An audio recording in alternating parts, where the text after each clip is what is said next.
Hey guys, welcome back to the channel and thank you for tuning into this video. So, should you guys get your HGV license under the age of 25? Now, that's a question that I've just been asked by one of my subscribers, someone called Shadows, spelled with a Z. And he's just basically said, you know, I'm 19, I'm from Manchester, I've saved the money up for my test, and do you think it's a good idea for me to go in for my test now? Or am I wasting my time because I'm going to struggle to get a job because A, I've got no experience, and B, the insurance situation with a lot of companies these days. So this lad is obviously got quite a good head on him. So first of all, I'd like to say well done for saving your money up, because looking back at me when I was 19, I was an absolute mess. You know, I was in and out of jobs, always getting up to daft stuff. You know, I was more interested in going out riding my bikes and tinkering with cars and just generally being a young lad. You know, I wasn't really grounded and focused on anything at the age of 19. So to hear that, you know, you yourself have, you know, you've got your head screwed on, that's really positive. It's really nice to hear. So well done for that.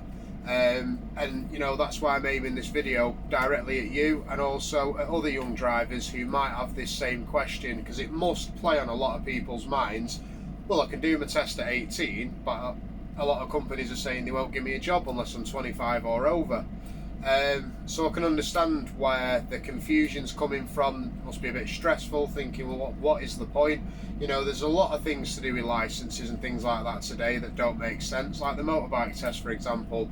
You know, footballers at the age of 17, 18 can go and buy a Ferrari, a very high-powered car.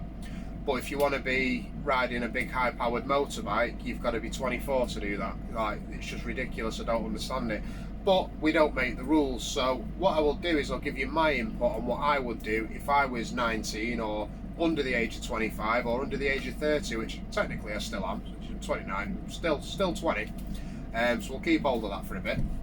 But this is what I would do if I was in, you know, your position, if I was a bit unsure.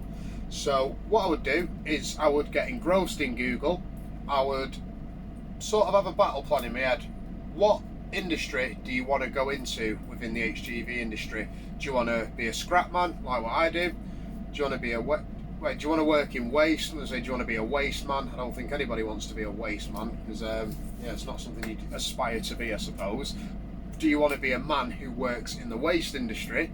Do you want to be in the multi-drop parcels? Do you want to be in food? Do you want, you know, there's loads of different avenues you can go down, and that sort of makes it better for you guys, because even if you don't get a job doing the scrap, you might get a bit of a job doing a 7.5 ton pallet job, and that's not what you want to be doing, but it's going to give you some experience. It's going to get you your foot in the door at a company, get you a bit of experience, and then you can go back to the scrap, back to the waste, and say, look, I've been doing this now for 6 months. Do you want to give me a chance now? I've got experience driving a truck. Ring the gaffer up. I've had no accidents or whatever. Whatever your situation is, you know, if you have had a bump, don't tell them that. But, you know, just get as many companies written down as you can. Get the contact number and go through them one by one. So ring up all these different companies and ask to speak to the transport manager. The transport manager, 99.9% of the time, is going to know what the policy is with insurance. They're going to know what the policy is to do with new drivers, and they'll be able to give you a pretty good insight of what the job's going to be. And that's the transport manager. So when you ring these companies, ask to speak to the transport manager. If they're not available, there's probably not much point talking to anyone else unless they are quite high up to do with the haulage side of the business. Then you can ask them. You might not get any joy. If not, just say, right, well, can I leave you my name and number, and get the transport manager to contact me back when he's in the office. You will find that a lot when you ring play. Oh, he's not in at the minute, and he's probably looking at the person on the phone. He's going, is such and such in today? And he's at the end of his desk with a button, and he's got, no, I'm not here, mate. Oh, ring him back. You're going to get that a lot. Just keep trying. You know, we're all only human. You know, if you're eating your sandwich and you've got someone ringing up Myron about something, you know what, you want to eat your sandwich, don't you? You're at work. So you might get, you'll get someone to ring you back. Don't let it, you know, just right next to it, call back with question marks next to it. The next one, oh yeah, sorry mate, we don't take people on unless you're 25 or over. Okay, big red cross through that one. That one's no good. The one after it, well yeah, we have new starters. Yeah, not a problem. That's a big tick. And then once you've gone through all these companies, if you're happy with the number that you've retrieved, so let's say you've rang 20 companies, and out of that 20, 8 of them have said, yeah, we'd give you a chance. I would then go, right, I'm going to book my test, because there's 8 people just from one industry that are willing to take me on. Because then you know that if you were to, you know, have to go into another industry to get some experience, you can always go back there because you've already spoke to them and you know what the policy is. You know that they're not going to take you on unless you've got a year's experience.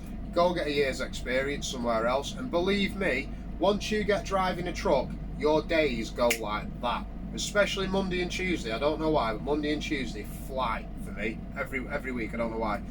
Fridays and Thursdays tend to drag a bit, and Saturdays, even though I'm only in half a day on Saturday, every other Saturday, Saturdays drag. But I'm not joking, that year will go very fast. So don't worry about, oh, you know, I don't want to do that job for a year. That year will be over before you know it, and then you can go back and do what you wanted to do. So that's my advice to you younger drivers, and also Shadows, the chap who commented on the video.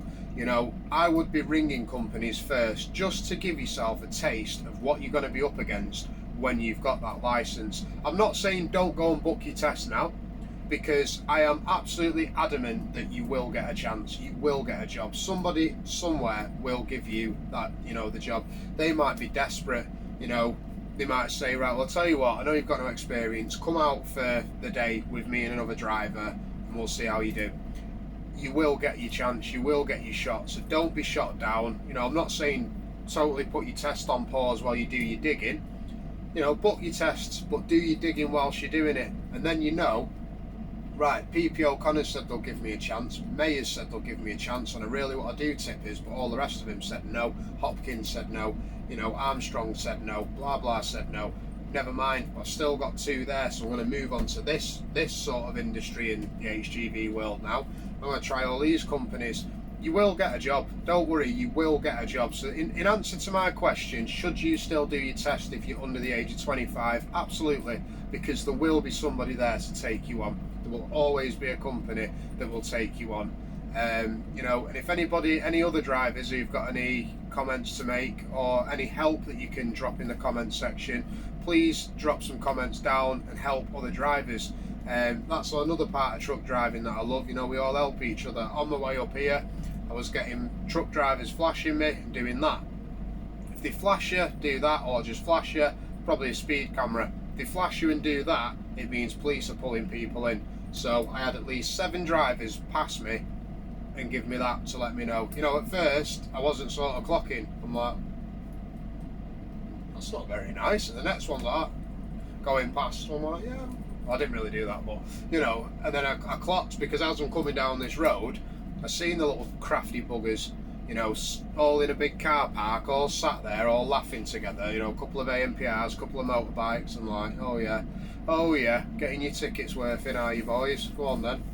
So yeah, you know, back to what I was saying, just don't panic about it, don't worry about it. But if you're that anxious about it and it's causing you bad anxiety, ring the customers, ring the companies first, and give yourself an idea of what you're getting yourself into and how hard it is going to be in your area. You know, Manchester's pretty good for getting work, but I don't know about Birmingham, I don't know about London, I don't know about Scotland, I don't know about other areas of the UK, but I know in Manchester, Greater Manchester, jobs are pretty, you know, common. They're coming up every day.